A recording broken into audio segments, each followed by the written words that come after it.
Thank you, Lisa. Good morning, welcome everyone. I am Councillor Chris Atwell, Cabinet Member for Communities and Central Services.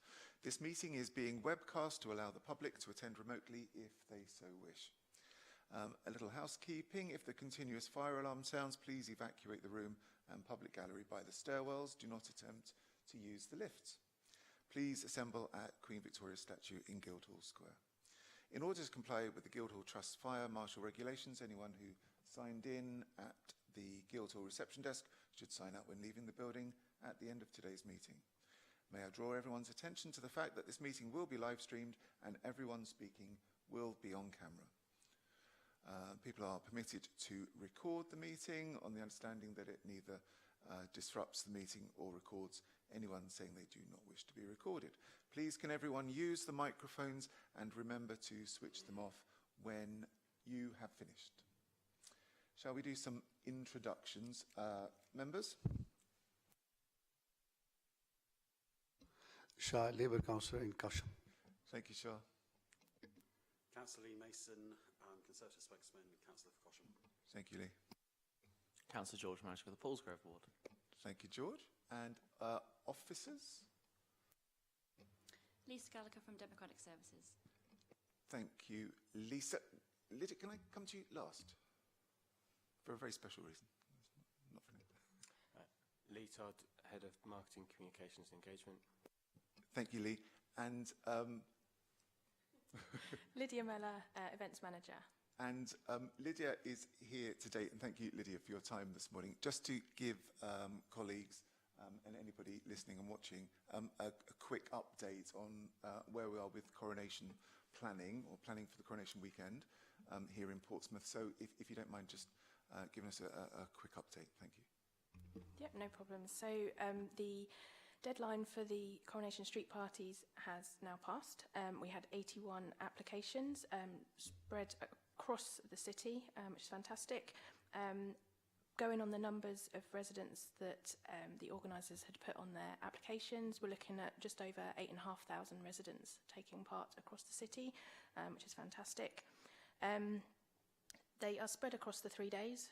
So as you're aware, I think officially the day for street parties is on the Saturday, but obviously if we did that in the city, we would grind the city to a halt. So we offered all 3 days to residents, and the majority are on Saturday or Sunday. There's a few on the Monday, and they are going to be looked at by the SAG later today, and then we'll be able to get back to all the organisers, certainly in the next couple of weeks, either with further queries or to confirm they can go ahead.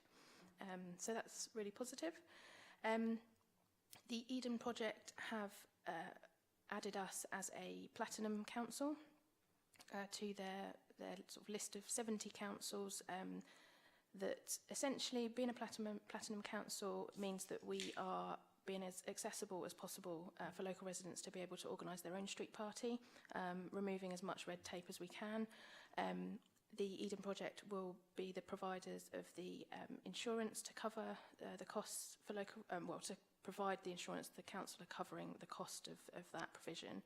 And COLAS is supporting with the closure of the road. So that means to logistically, safely put on a street party, there are no costs to local residents. And obviously the only cost will be what entertainment or whatever provision they decide to incorporate themselves. So that's really good. There will be an article in the Local Government Association's First magazine, which will focus on the street parties and will incorporate the Platinum councils and how those councils have kind of made street parties as easy as possible to organise. The Eden Project are also organising a community thank you, which we will be promoting this week to street party organisers. So essentially, they can nominate their own community as, kind of a beacon, I suppose, as to what they're doing. And they will go into a competition where they could win up to £2,500 for them to spend as part of their street party, which is fantastic. And there's also 3 runners-up prizes of £1,000, and I think they get hampers as well with food for their party. So we'll be promoting that to all the organisers, and they can. The idea is that they kind of nominate each other, which is really a really lovely community thing. I think that's the update from the street parties.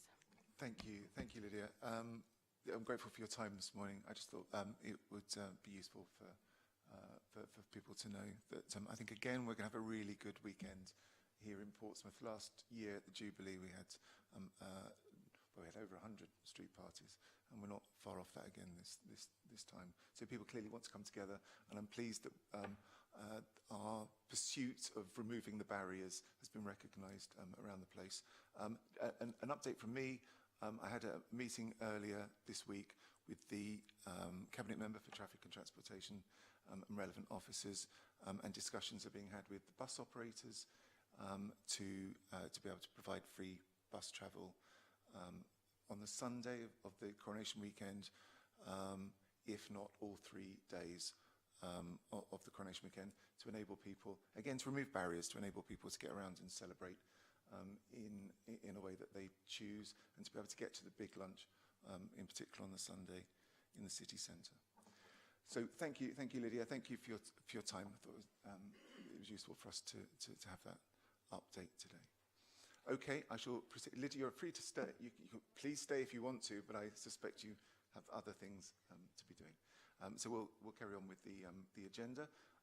Lisa, no apologies for absence. Members, any declarations of interests? No? Okay. So we'll get to today's substantive business. Welcome, Lee, who's going to give us some feedback around the Equalities Initiatives and Funding Information Report. Over to you. This is an update requested on spending of and allocation of £100,000 of equalities funding that was taken at a decision meeting here in September.